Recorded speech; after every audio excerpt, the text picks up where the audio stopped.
39 అంటే సంతానం, 49 అంటే సంతోషం. 39 ఆంధ్రప్రదేశ్, తెలంగాణ. జనగణనతో పాటు కులగణన జరుగుతుంది అని మీరు వెనకకి పోతే నేను గత నా పాత ప్రెస్ మీట్ పోయినప్పుడు మీరు చూడండి, ఇక్కడ జరుగుతున్నటువంటి కులగణన సందర్భంగా ఆ రోజు నేను చెప్పడం జరిగింది. ఖచ్చితంగా కేంద్ర ప్రభుత్వం, నరేంద్ర మోదీ గారి ప్రభుత్వం జనగణనతో పాటు కులగణన కూడా చేయబోతున్నారని ఆ రోజే నేను చెప్పడం జరిగింది. అంటే ఉన్నటువంటి కేంద్ర ప్రభుత్వం, నరేంద్ర మోదీ గారి ప్రభుత్వం ప్రజల ఆకాంక్షల మేరకు పనిచేసేటటువంటి ప్రభుత్వం. కాంగ్రెస్ ప్రభుత్వం ఈరోజు ఏమంటుంది, ఈ కులగణన చేయడానికి మమ్మల్ని భయపడి కులగణన నిర్ణయం తీసుకున్నారు భారతీయ జనతా పార్టీ, నరేంద్ర మోదీ, ఎన్డీఏ ప్రభుత్వం అనేటటువంటి మాటలు గొప్పగా మాట్లాడుతున్నారు. ఫస్ట్ మొట్టగా చెప్పాలంటే వీళ్ళు చేసినటువంటి కులగణన తప్పుల జడక. ఆ కులగణలో చాలా మంది, సగానికి మంది పైగా పాల్గొననే లేదు. తెలంగాణ రాష్ట్రంలో కాంగ్రెస్ ప్రభుత్వం చాలా గొప్పగా ఘనంగా మేము చేసినాము, ఇది దేశానికి ఆదర్శము అని చెప్పేటటువంటి కులగణన ఏదైతే ఉందో అది పూర్తిగా తక్కువ తొలగా అయినటువంటి కులగణన. అంటే అసలు ఎలాంటి పూర్తి స్థాయిలో వివరాలే లేవు దాంట్లో. ఎంతో మంది దాంట్లో కులగణనలో పాల్గొననే లేదు. వారిని ముఖ్యం పాల్గొనకపోవడానికి కారణం ఈ స్టేట్ పార్టీకి ఏదైతే ఉందో వాళ్లకు కులగణన గురించి వాళ్ళకి అధికారాలు లేకపోవడం ఒకటైతే, కేవలం ఎన్నికలను దృష్టిలో పెట్టుకొని మాత్రమే కులగణన బీసీల యొక్క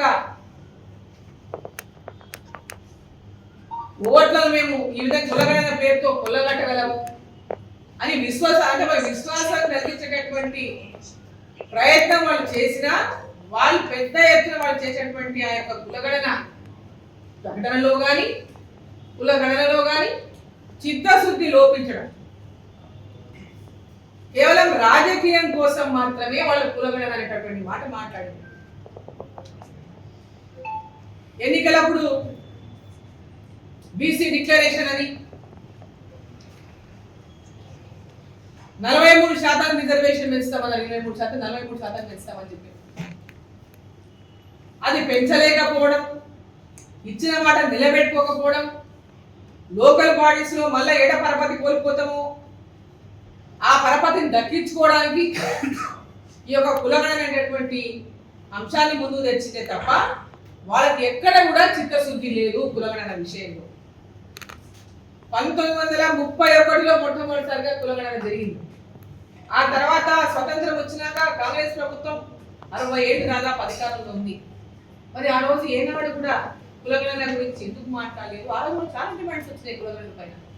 మరి మన్మోహన్ సింగ్ గారి ప్రభుత్వంలో కూడా పెద్ద ఎత్తున ఆనాడు దీనిపైన డిమాండ్స్ వచ్చినాయి. మరి ఎందుకు ఇన్ని సంవత్సరాలు డిసిషన్ తీసుకున్నటువంటి కాంగ్రెస్ పార్టీ అనేక సంవత్సరాల అధికారంలో ఉంది, వాళ్ళు ఏ కులంనైనా ఏ మతంనైనా కాంగ్రెస్ పార్టీ కేవలం ఓటు బ్యాంకు రాజకీయాల కోసమే వారిని వంచిస్తూ వచ్చింది తప్ప చిత్తశుద్ధితో అణగారిన వర్గాలకు కానీ, అదేవిధంగా వెనుకబడిన తరగతులకు కానీ, అదేవిధంగా మతం పేరున ఇవాళ రిజర్వేషన్ ఇవ్వబోతున్నటువంటి ఉత్సవమైనటువంటి మాట ఏదైతే వాళ్ళు చెప్పిండ్రో అది కేవలం ఓటు రాజకీయాల కోసమే ముస్లింలకు కూడా బీసీలుగా ఈరోజు బీసీ యొక్క పరపతి కల్పించడానికి ఈరోజు రాజకీయంగా చేస్తాం. అసలు ముస్లింలను బీసీలను చేయడం అంటే బీసీలకు అన్యాయం చేయడమే. ముస్లింలను బీసీ జాబితాలో చేర్చడం అంటే మేమే ఆదర్శము, తెలంగాణలో కులగణన మేమే ఈ దేశానికి ఆదర్శంగా నిలబడ్డము, మేమే తీసుకొచ్చినటువంటి మాటలు మాట్లాడుతుంటే మరి ఇంతకాలం ఎక్కడ పోయిండ్రు?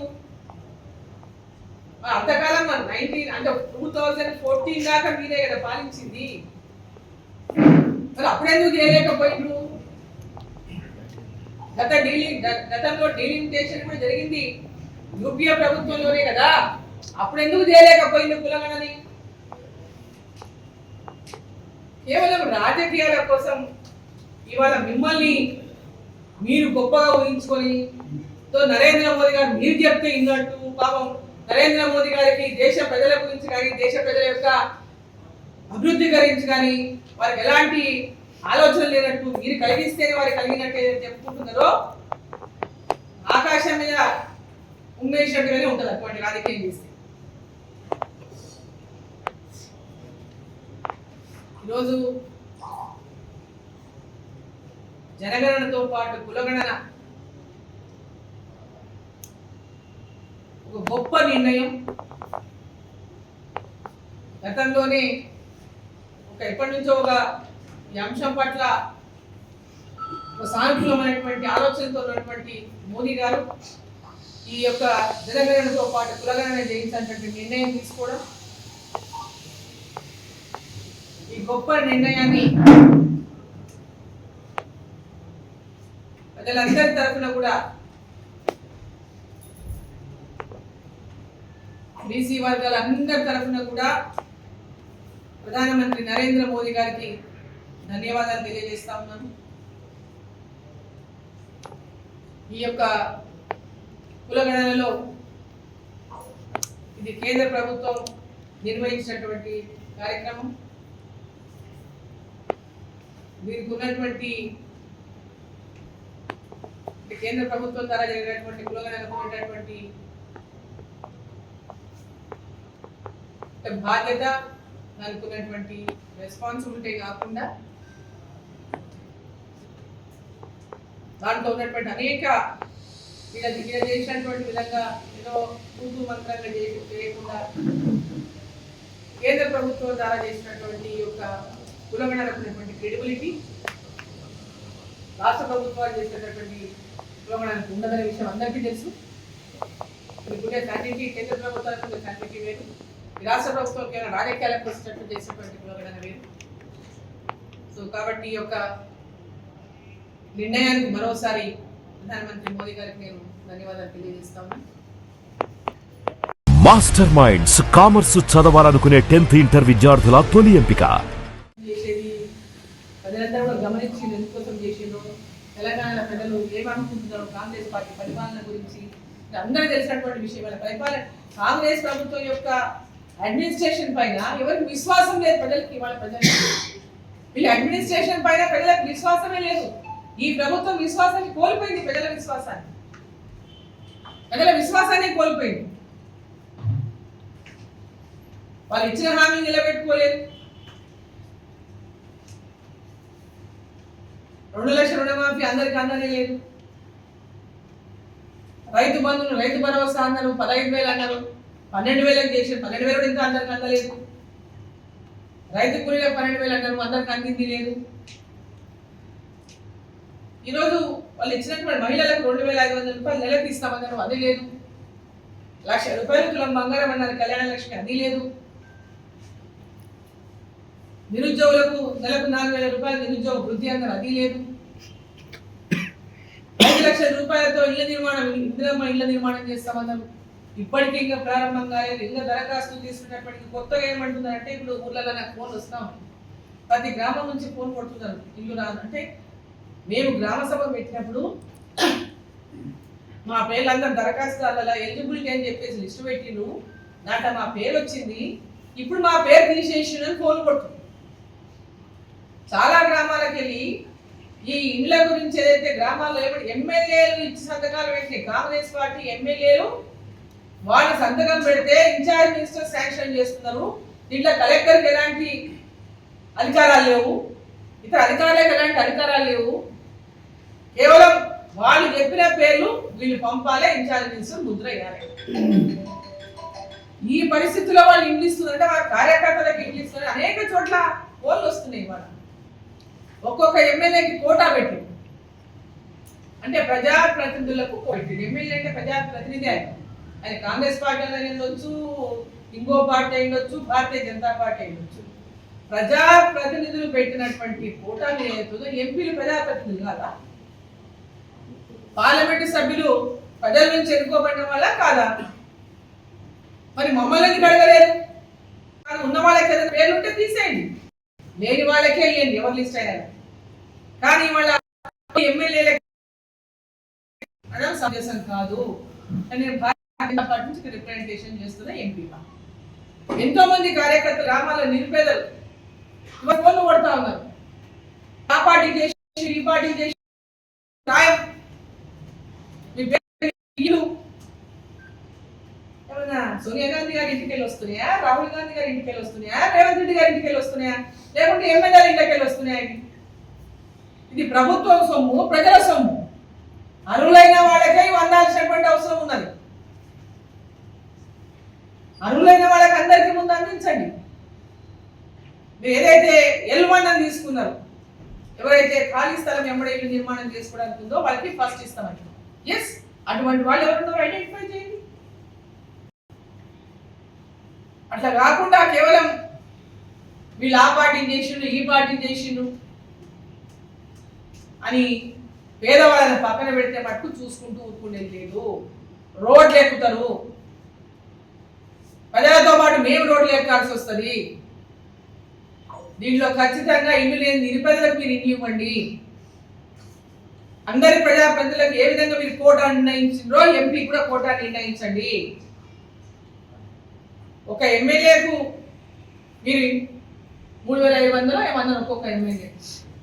మరి ఎంపీకి 7 నియోజకవర్గాలు ఉంటాయి.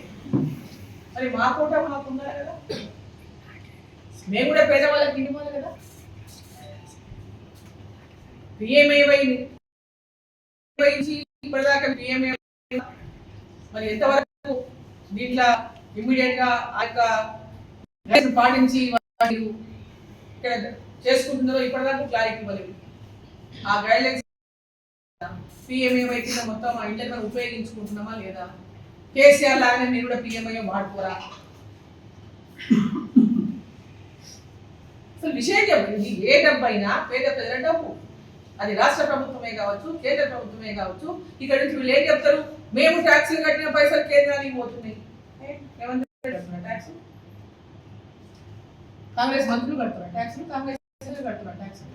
ఇక్కడ ఉన్న ప్రతి ఒక్కరు కడుతున్నారు, ప్రజలందరూ కడుతున్నారు, ప్రతి ఒక్కరు కడుతున్నారు. ప్రజలే కాదు, ఇండస్ట్రీస్ ఉన్నారు, చాలా వ్యాపారం, అనేక మంది ట్యాక్సులు కడితేనే ఇవాళ సంక్షేమ పథకాలు కానీ అభివృద్ధి పథకాలు కానీ మన అమలవుతుంది.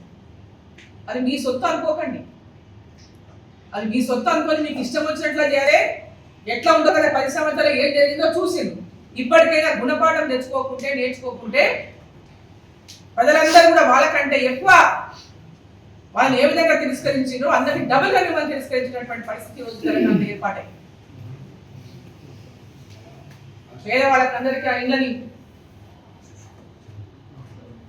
అందించేటువంటి విధంగా లక్ష్యంతో అర్హులైన ప్రతి పేదలకు కూడా ఈ ఇళ్ళు అందించే లక్ష్యంతో ఇళ్ళు కేటాయించాలి.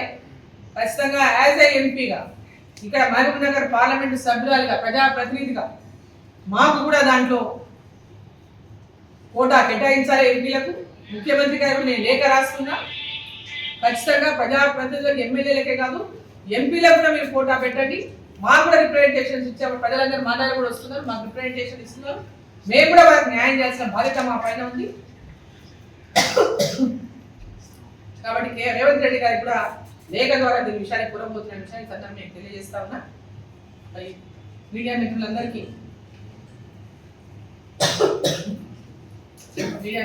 కూడా ధన్యవాదాలు. మాస్టర్ మైండ్స్ కామర్స్ చదవాలనుకునే 10th ఇంటర్ విద్యార్థుల తొలి ఎంపిక